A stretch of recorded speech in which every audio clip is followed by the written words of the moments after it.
10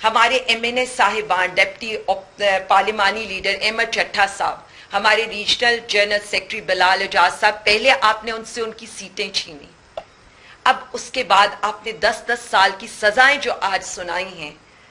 صرف اتنا ضرور بتائیے گا کہ عوام کے جو لوگ منتخب ہو کر آتے ہیں ان سے آپ کو اتنی نفرت کیوں ہے؟ آج شاہ محمود قریشی صاحب کے علاوہ ڈاکٹر یاسمین راشد صاحبہ کو، محمود الرشید صاحب کو، اعجاز چودھری صاحب کو، عمر چیمہ صاحب کو بھی 10 سال کی سزا ہوئی ہے. یہ ساری سزائیں قانون کے تقاضوں کو پورا کیے بغیر دی گئی ہے. رات کے اندھیری تک یہ ٹرائل چلاتے رہے، 11 بجے تک ٹرائل چلاتے رہے. ایک قسم کی ٹرائل گواہ پیش ہوئے. قانون کے تقاضوں کو پورا کیے بغیر ایسے سزائیں ناانصافی ہے.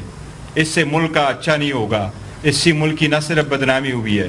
صرف یاد رہے پوری قوم کو کہ وہی 2 گواہ ہیں جو ہر مقدمے میں پیش کیے جا رہے ہیں پنجاب میں 9 مئی کے حوالے سے، اور بلکہ جہاں بھی 9 مئی کا مقدمہ ہوگا. کہا یہ جاتا ہے کہ ایک سازش بنی گئی، وہ سازش عمران خان صاحب نے بنی، اور اس کی گواہی کیا ہے؟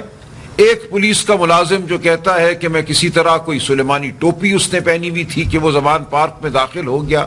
زمان پارک کو جو جانتے ہیں کہ اس وقت جب عمران خان صاحب وہاں مقیم تھے تو کتنی سیکیورٹی تھی وہاں، پولیس کی اپنی سیکیورٹی تھی.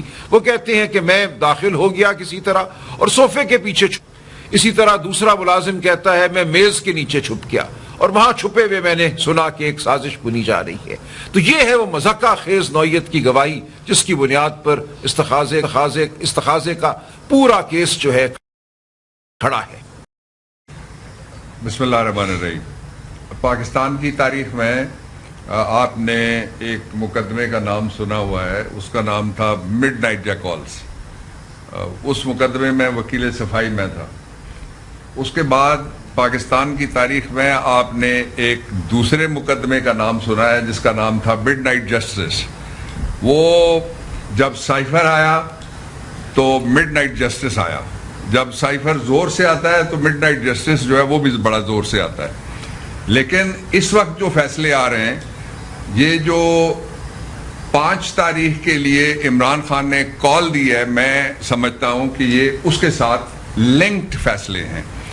اور آج ایک میس کلنگ ہوئی ہے اور میس مرڈر ہوا ہے جسٹس کا، لاہور میں بھی ہوا ہے اور گجرانوالہ میں بھی ہوا ہے. لاہور میں بھی اور سرگودا میں بھی ہوا ہے. گجرانوالہ رہتا ہے ابھی اور فیصل آباد رہتا ہے، اور کچھ کیسز اسلام آباد میں جو پینڈنگ ہے وہ بھی رہتے ہیں. اس کا ایک پہلو یہ تھا. اس کا دوسرا پہلو یہ ہے کہ جن لوگوں کو سزائیں دی گئی ہیں وہ سارے ضمیر کے قیدی ہیں.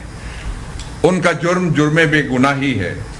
انہوں نے پاکستان کے لوگوں کے لیے آواز اٹھائی ہے. جو دہشت گردی کا ایکٹ ہے 1997 کا، اس کے اندر لکھا ہوا ہے، ایک ایکسیپشن دی گئی ہے کہ دہشت گردی کہاں کہاں، اگر کوئی منافرت والی بات ہوگی مذہبی طور پہ اس پہ دہشت گردی لگے گی.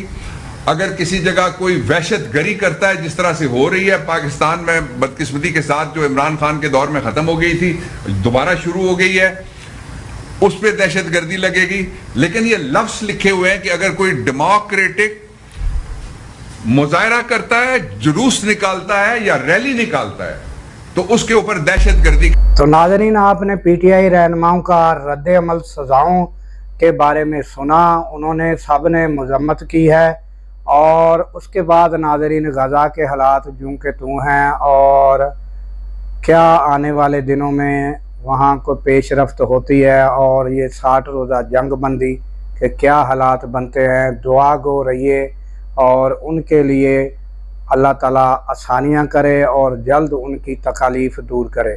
اور اس کے ساتھ ہی ناظرین مجھے دیجیے اجازت. اللہ تعالیٰ پاکستان کی خیر فرمائے، پاکستان کی سرحدوں کی خیر فرمائے، اور سرحدوں پر معمور ہمارے جوانوں کو اللہ تعالیٰ شاد و آباد رکھے.